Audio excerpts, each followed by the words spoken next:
ಕೇಂದ್ರ ಗುಪ್ತಚರ ಇಲಾಖೆ ಎಚ್ಚರಿಕೆ ಕೊಟ್ಟಿದೆ. ಮಾನವರಹಿತ ಡ್ರೋನ್ಗಳನ್ನು ಬಳಸಿ ಉಗ್ರರು ವಾಯು ದಾಳಿ ನಡೆಸುವ ಸಾಧ್ಯತೆ ಇದೆ ಅಂತ ಗುಪ್ತಚರ ಸಂಸ್ಥೆಗಳು ಪೊಲೀಸರಿಗೆ ಮಾಹಿತಿ ನೀಡಿವೆ. ಮುನ್ನೆಚ್ಚರಿಕೆ ಕ್ರಮವಾಗಿ ದೆಹಲಿ ಪೊಲೀಸರು ರಾಷ್ಟ್ರ ರಾಜಧಾನಿಯಾದ್ಯಂತ ತೀವ್ರ ಕಟ್ಟೆಚ್ಚರ ವಹಿಸಿದ್ದು, ಹೆಚ್ಚಿನ ಭದ್ರತೆ ಕುರಿತು ಚರ್ಚಿಸುವುದಕ್ಕೆ ದೆಹಲಿ ಪೊಲೀಸ್ ಆಯುಕ್ತ BS ಬಸಿ ಅವರು ಎಸಿಪಿಗಳ ಸಭೆ ಕರೆದಿದ್ದಾರೆ. ಅಲ್ಲದೆ ಡ್ರೋನ್ಗಳ ಮಾರಾಟ ಮತ್ತು ಖರೀದಿ ಮಾಡಿದವರ ಮೇಲೂ ಪೊಲೀಸರು ಕಣ್ಣಿಟ್ಟಿದ್ದಾರೆ. ಮುಂಬೈ ದಾಳಿಯ ರೂವಾರಿ ಉಗ್ರ ಜಾಕಿರ್ ಉರ್ ರೆಹಮಾನ್ ಲಖ್ವಿ ಪಾಕಿಸ್ತಾನ ಜೈಲಿನಿಂದ ಬಿಡುಗಡೆ ಆಗಿರೋ ಹಿನ್ನೆಲೆಯಲ್ಲಿ ಇನ್ನೊಮ್ಮೆ ಭಾರೀ ದಾಳಿಗೆ ಸಂಚು ರೂಪಿಸುವ ಸಾಧ್ಯತೆ ಇರೋದ್ರಿಂದ ಭದ್ರತಾ ಪಡೆಗಳು ಹೈ ಅಲರ್ಟ್ ಘೋಷಿಸಿವೆ.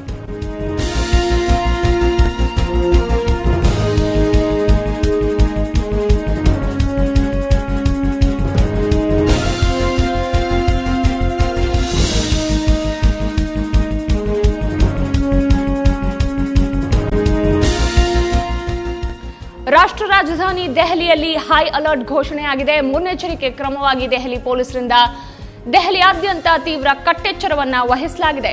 ಜಾಕಿರ್ ಉಲ್ ರೆಹಮಾನ್ ಲಖ್ವಿ ಮುಂಬೈ ದಾಳಿಯ ರೂವಾರಿ ಪಾಕಿಸ್ತಾನದ ಜೈಲಿನಿಂದ ಬಿಡುಗಡೆಯಾಗಿದ್ದಾನೆ. ಹಾಗಾಗಿ ಒಂದು ಪಾಸಿಬಲ್ ದಾಳಿಯನ್ನ ರಾಷ್ಟ್ರ ರಾಜಧಾನಿ ದೆಹಲಿಯಲ್ಲಿ ಊಹಿಸಲಾಗ್ತಾ ಇದೆ. ಇಂತಹ ಒಂದು ವರದಿಯನ್ನ ಕೇಂದ್ರ ಗುಪ್ತಚರ ಇಲಾಖೆ ಪೊಲೀಸ್ ಇಲಾಖೆಗೆ ಕೊಟ್ಟಿದ್ದು, ಕೇಂದ್ರ ಗೃಹ ಇಲಾಖೆ ಕೂಡ ಈ ಬಗ್ಗೆ ಹೆಚ್ಚಿನ ಎಚ್ಚರಿಕೆಯನ್ನು ವಹಿಸಿದೆ. ದೆಹಲಿಯಾದ್ಯಂತ ನೀವು ನೋಡ್ತಾ ಇದ್ದೀರಾ ವಿಜುವಲ್ಸ್ ಅಲ್ಲಿ ಬ್ಯಾರಿಕೇಡ್ಗಳನ್ನು ಹಾಕಿ ಪೊಲೀಸರು ಸರ್ಪಗಾವಲನ್ನ ಹಾಕಿದ್ದಾರೆ.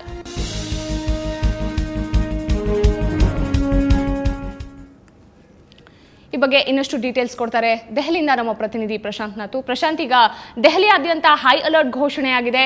ಎಷ್ಟು ಮಟ್ಟಿಗೆ ತೀವ್ರವಾಗಿ ಕಟ್ಟೆಚ್ಚರ ವಹಿಸಲಾಗಿದೆ? ಯಾವ ರೀತಿಯ ಸರ್ಪಗಾವಲು ಹಾಕಲಾಗಿದೆ ದೆಹಲಿಯಲ್ಲಿ?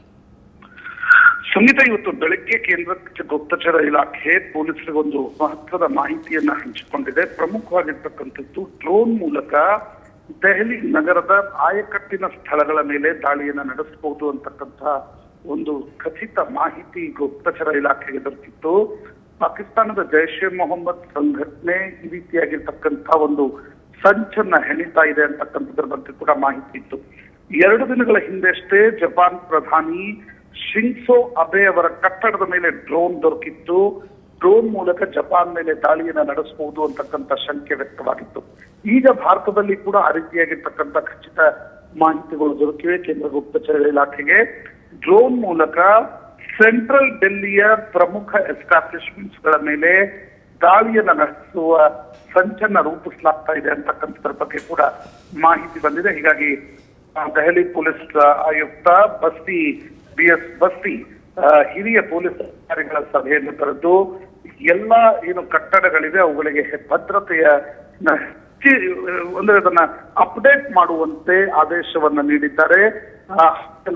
ದೆಹಲಿಯಾದ್ಯಂತ